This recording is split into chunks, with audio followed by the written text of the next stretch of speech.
Hi Gary, how's it going? Not so bad. Wicked, that's great, that's really good. Yeah.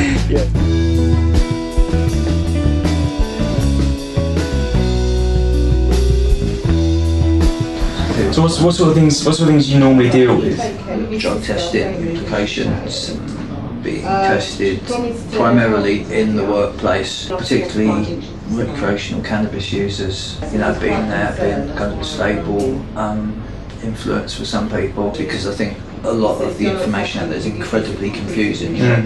I'm going to have a medical, will I be drug tested? Or I work on an oil rig and I've been told that, we're going to be drug tested. Does this mean I, can't smoke cannabis anymore, or can they detect methadone, or just any of those type of inquiries? Yeah. That's when it's crucial to be able to have access to an expert, for free as well. In particular in times of information that's sensitive and in times in which you're particularly distressed. It's one of the really important things about the helplines is that people frequently ask, is this confidential? It's as confidential as it can be. People can normally get a fairly immediate answer, and if there is a question that one of us doesn't know, then we have strong enough context to be able to get an answer pretty quickly. Well, I think that's one of the real benefits as well, as having a legal team as well as a drugs team.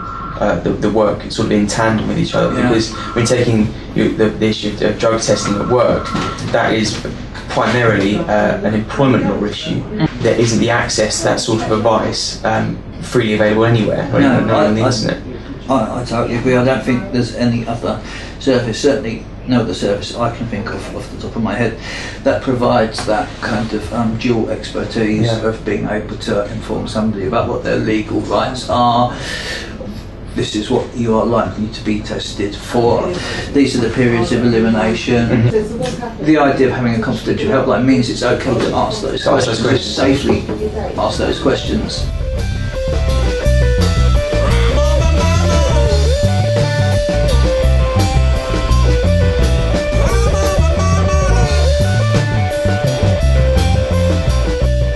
The vast majority of people we get calling the legal helpline are people who have been caught, often for possession, sometimes for possession with intent to supply controlled drugs.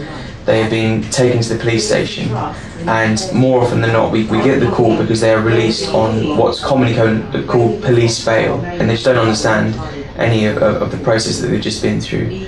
Worryingly, a lot of the people I've been speaking to have been convinced that waiting for legal representation at their interview would take too long, and it's my feeling that there's this sort of coercion into getting it over and done with and out the door. It's good to have lawyers here that you can talk to about that and who can explain the process in layman's terms, because we have the time and the ability to do so.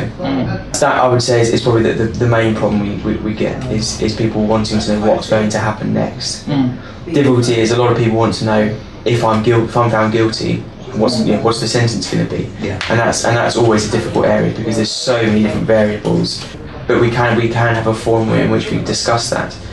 Which, don't forget, if you go to see a lawyer, normally that's something they want to charge for, and not a small amount either. Drugs and travel is a big area that, and I think I'm right in saying we're the only organisation that has a database of most of the countries of the world and what their specific policies are with travelling with drugs and travelling with convictions related to drugs and other crimes as well. And prescription medications. So they're travelling with prescription medications, I should say. Going to some countries, it would be my experience that what they actually say you have to do and what you actually do have to do might not be the same thing. Yeah, that's exactly right. And then some of the phraseology of the border policies is bizarre. I mean, for example, against the US, you must not have been involved in a crime of moral turpitude, because there's no definition of what moral turpitude is. And then, how many of our callers know what moral turpitude is? How many of us know what moral turpitude is? Exactly. So that's obviously a big problem, and you're quite right. The guidance that's issued, that's freely available, has been often very different to what we've got by way of response when we've asked a specific question. Take the example of methadone. The range of requirements that you have to in order to transport that in and out of the country varies so wildly depending on who you speak to.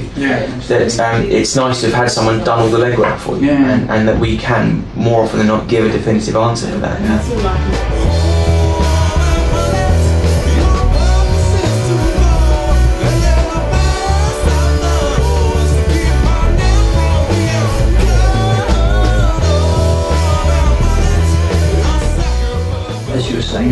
The ability to access an immediate confidential service is an invaluable resource. I think the ability to be able to get instant, confidential, factual advice, or that it's out there, that you might not necessarily need it now, but it is out there.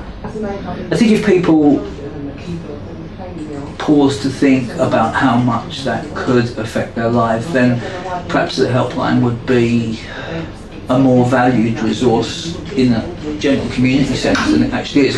I think it's highly valued amongst people that use it, but just as a general resource for people who may need it one day. You know what I mean?